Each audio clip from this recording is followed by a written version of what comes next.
आपने पूछा है धर्म क्या है। धर्म कोई ऐसी वस्तु नहीं जिसे शब्दों के द्वारा कहा जाए। धर्म कहा नहीं जा सकता, जैसे प्रेम बताया नहीं जा सकता, कहा नहीं जा सकता, प्रेम में जिया जा सकता है। धर्म है जब हम सत्य की खोज में लीन हो जाएं और हम सत्य की खोज करते करते सत्य ही शेष बचे। खोज करने वाला और जो सत्य है वो दोनों एक रह जाए, वही धर्म है। वहीं से सारे धर्म उदित होते हैं। हम धारणा को धर्म मान लेते हैं जबकि धारणा धर्म नहीं होती है। जैसे मंदिर, मस्जिद, गुरुद्वारे, गिरजाघर को ही हम धर्म मान लेते हैं, जबकि ये सब धर्म के प्रतीक हैं। इन्हें हम अधिक मान्यता देते हैं। हम प्रतीक को हमेशा अधिक मान्यता देते हैं, इतनी मनुष्य को नहीं देते हैं। जबकि मनुष्य नहीं तो ये सब व्यर्थ है। जो प्रतीक हैं वो पहले मनुष्य हो तभी तो प्रतीक है, जब मनुष्य नहीं तो प्रतीक व्यर्थ है। पहले मनुष्य है। हम मनुष्य का सम्मान बाद में करते हैं, पहले हम प्रतीकों का सम्मान करते हैं। और जो मनुष्य की मनुष्यता है उसे कुचलते जाते हैं और प्रतीक को ही हम धर्म मान लेते हैं। क्यों मान लेते हैं? ये हमारी धारणाएं हैं। क्या धारणाएं हैं? हिंदू धर्म है, मुस्लिम धर्म है, सिख धर्म है, ईसाई धर्म है। विचार करके देखें, ये सब हमारी धारणाएं हैं। हम हिंदू रह सकते हैं, नहीं भी रह सकते हैं, ये मेरी धारणा है। हिंदू धारणा में हम लेते हैं गीता मेरा शास्त्र है, वेद मेरा शास्त्र है, इनकी पूजा पाठ करने लगते हैं। भाई इन्हें हम मान भी सकते, नहीं मान सकते हैं, इनमें दो मत होते हैं। तो ये क्या है? जहां हम किसी को माने या न माने तो हमारी धारणा है। धर्म ऐसा कोई विषय नहीं है कि धर्म को हम माने या न माने, क्योंकि धर्म के बगैर रह ही नहीं, कोई नहीं रह सकता। क्यों? क्या हम बहन को बहन नहीं मानेंगे, पिता को पिता नहीं मानेंगे, पत्नी को पत्नी नहीं मानेंगे? भाई हमें कोई दुख दे तो क्या हम सही मानेंगे? सही नहीं मानेंगे। तो धर्म एक ऐसा है जिसके बगैर हम नहीं रह सकते और उसमें कोई अंतर नहीं हो सकता है। सब धारणा है। मुसलमान भाई कहते हैं हमारा मुस्लिम धर्म है। भाई उनका धर्म कैसे है?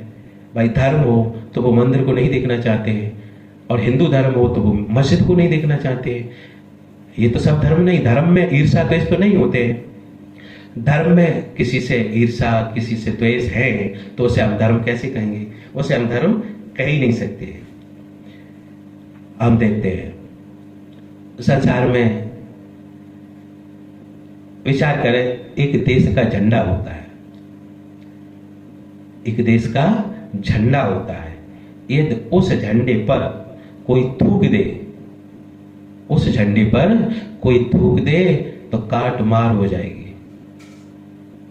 जबकि झंडा देश का मात्र एक प्रतीक है। झंडा क्या है? देश का एक मात्र प्रतीक है। पहले देश, उसके बाद झंडा, और देश से भी पहले मनुष्य। जब मनुष्य ही न हो तो देश किस बात का, और जब देश ही न हो तो झंडा किस बात का। और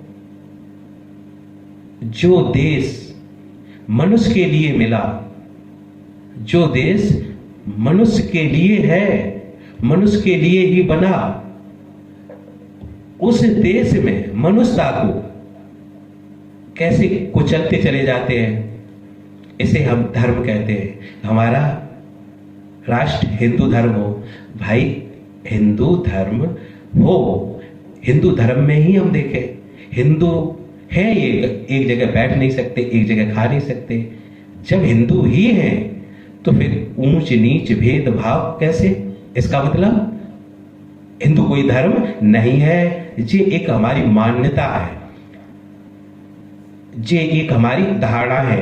इसी तरीके से हिंदू धर्म एक धारणा है, मुस्लिम धर्म एक धारणा है, सिख धर्म एक धारणा है, ईसाई धर्म एक धारणा है। हम धारणा को ही धर्म मान बैठते हैं। धर्म जैसे हम किसी पे दया करें, धर्म करें, करुणा करें, दया करें, ये सब धर्म प्रतीक है। ये सब हमें धर्म की तरफ ले जाने के लिए सहायक है, ये सब मार्ग है। इनसे हमें अपना धर्म का पता चलेगा। जिस धर्म की तरफ जब इनके द्वारा जाएंगे तब हम धर्म तक पहुंच पाएंगे। धर्म है सत्य की खोज। जब हम उस परम चेतना को खोज लेते हैं तब हमें संपूर्ण सृष्टि में एक ही दिखता है। जो मुझ में है वो तुझ में है, जो तुझ में है वही मुझ में है। फिर स्वयं को स्वयं दुख क्यों देना चाहेगा? भाई विष को विष जानकर कोई पीना चाहेगा? नहीं पीना चाहेगा। विष को अमृत समझ के पीना चाहता है। ये अष्टावक्र महाराज जी समझाते हैं, संसार में विष समझकर कोई विष को नहीं पी रहा। हम विष समझे, जो जहर होता है, जहर को एक बार पीने में हमारे शरीर को खत्म करता है। और संसार में तो विष से भी बढ़कर विषय है। एक दूसरे को छोटा मानना, एक दूसरे को दुख देना, एक दूसरे की धारणाओं को कुचलना, एक दूसरे की मान्यताओं का हनन करना, एक दूसरे के महापुरुषों का अपमान करना, ये विषय है। विषय हर पल सालते हैं, विषय हर पल सालते हैं और इन विषयों में उलझ के जन्मों जन्म मृत्यु होती है, हमेशा मृत्यु होती रहती है। विष तो एक बार मृत्यु करता है, विषय अनंत जन्मों तक मृत्यु की तरफ ले जाते रहते हैं। इसलिए ये सब धर्म नहीं है, धर्म के लक्षण। लक्षण कभी धर्म हो नहीं सकते। धर्म कब प्रकट होता है? जब ध्यान से, करुणा से, सत्य से, शील से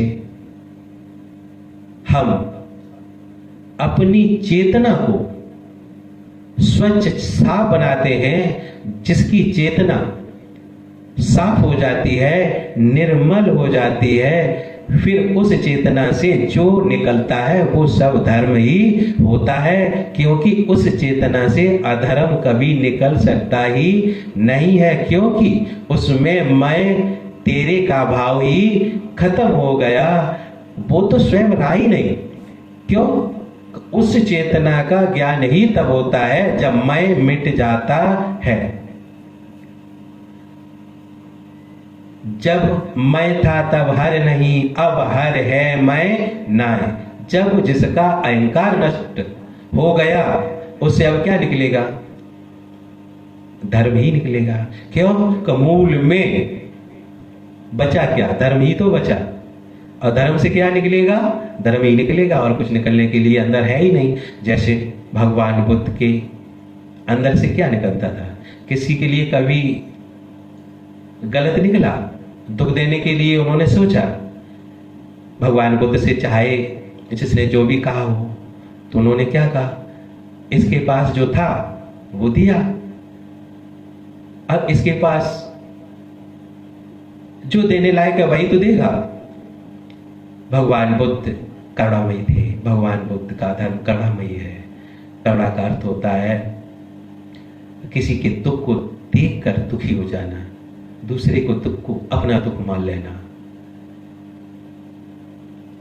जैसे हम भगवान बुद्ध के लिए यदि अंदर प्रेम करें तो कोई देख सकता नहीं, देख सकता करुणा, हम उनके लिए आंसू बहाएं तो अंदर करुणा है, इसी को करुणा कहते हैं। करुणा में दो की आवश्यकता भी नहीं होती है, करुणा तो करने के लिए अकेले बहुत है। दया में दो की आवश्यकता होती है, क्योंकि दया को और करुणा को एक जैसा मान लेते हैं। दया और करुणा दोनों में अंतर है। दया दूसरों पर की जाती है और करुणा के लिए दूसरे की आवश्यकता नहीं होती है। भैया दया करने के लिए दूसरा चाहिए, जैसे कोई बीमार है या रास्ते पर पड़ा है तो उस पर हमने दया की, उसे उठा के हमने हॉस्पिटल पहुंचाया, हॉस्पिटल में उसका इलाज कराया या कुछ सहयोग किया, ये हमने दया की। ये सब अंग किसके हैं? उस धर्म तक पहुंचने के लिए जिस धर्म पर भगवान बुद्ध पहुंचे, जो शेष उनके अंदर धर्म ही रह गया और कुछ बचा ही नहीं। वही बचा जो धर्म से निकलता है। जब धर्म शेष रह जाता है तो फिर वो धारण जो करते हैं वो धर्म ही होता है। इसी तरीके से हम महावीर स्वामी को देखें। महावीर स्वामी अहिंसा धर्म, महावीर स्वामी कहते हैं अहिंसा ही धर्म है। अहिंसा किसी की हिंसा न करना, किसी को सताना नहीं, किसी को मारना नहीं, एक मच्छर को भी नहीं दुख देना, किसी को दुख नहीं देना। ये नहीं कि हम शरीर से दुख न दें, हम मन से भी दुख न दें, वाणी से भी दुख न दें, किसी कर्म से न दुख न दें। तो अहिंसा यही धर्म है। दुख कौन नहीं देगा?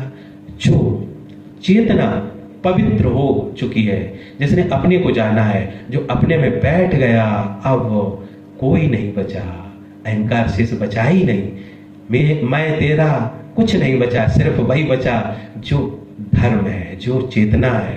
तो वहीं से सब उदित होते हैं। अब महावीर स्वामी के अंदर से क्या निकली? सब धर्म की बातें निकली। किसी के लिए बुराई, किसी के लिए छल, किसी के लिए कपट, क्या निकलेगा? नहीं निकलेगा। आज हम धर्म जिन मंदिरों को मानते हैं, विचार करें, हम घर से चले और मंदिर में पहुंचे, मंदिरों की सीढ़ी चढ़ के यदि मंदिर में अंदर घंटी बजाने लगे, तब क्या हम धार्मिक हो गए या कोई धार्मिक हो जाता है? मंदिरों में घंटी बजाने वालों को देखें, मंदिर में घंटी बजाते, दुकान पे आके वो छल करते, कपट करते, मिलावट करते, ठगाई करते, क्या ये सब धर्म है? मंदिर में जाने वाला जरूरी नहीं कि वो धार्मिक है। भाई व्यक्ति तो वही रहा जो घर से गया, व्यक्ति तो बदला नहीं, सिर्फ मंदिर में पहुंच गया, लौट के वही जो मनुष्य घर से गया वही मनुष्य बचा, वही रह जाएगा। धार्मिक कैसे होगा? जैसे गंगा गौमुख से निकली और वो गंगा हरिद्वार पहुंची, हरिद्वार में जाके गंगा पवित्र हो जाएगी? नहीं होने वाली। क्यों? गंगा तो वही है। यदि गंगा पवित्र थी तो जहां से निकली वहीं से पवित्र थी, पूरी गंगा ही पवित्र है। ये तो नहीं हरिद्वार में पहुंच के पवित्र हो जाएगी। गंगा पवित्र है तो पूरी पवित्र है, और नहीं है तो पूरी नहीं है। इसी तरीके से जब व्यक्ति पवित्र होता है तो पूरा पवित्र होता है। पवित्र सिर्फ मंदिर मस्जिद में जाके नहीं होता। और पवित्रता कब आती है? जब पुरुष सत्य के आचरण करके और जब अपने को जान के, जब जिसका अपने को जानने के बाद अहंकार चला जाता है, क्योंकि वो जान लेता मैं ये नहीं, मैं ये हूं। जैसे भगवान कृष्ण कहते थे, अर्जुन तू मुझे जान, तू मुझे नहीं जानता, मैं तुझे भी जानता हूं और अपने को भी जानता हूं। तू न मुझे जानता है और न अपने को जानता है। तू मेरे शरीर को देख रहा, मैं शरीर नहीं, मैं अविनाशी आत्मा हूं। जो उस अविनाशी आत्मा को जान के आत्मा में ही रवण करते हैं और प्रेममय हो जाते हैं, वही उस धर्म को जान के और धार्मिक हो जाते हैं। उनके अंदर से जो फूटता है वो सिर्फ धर्म ही फूटता है, अधर्म वहां से कैसे निकल सकता है?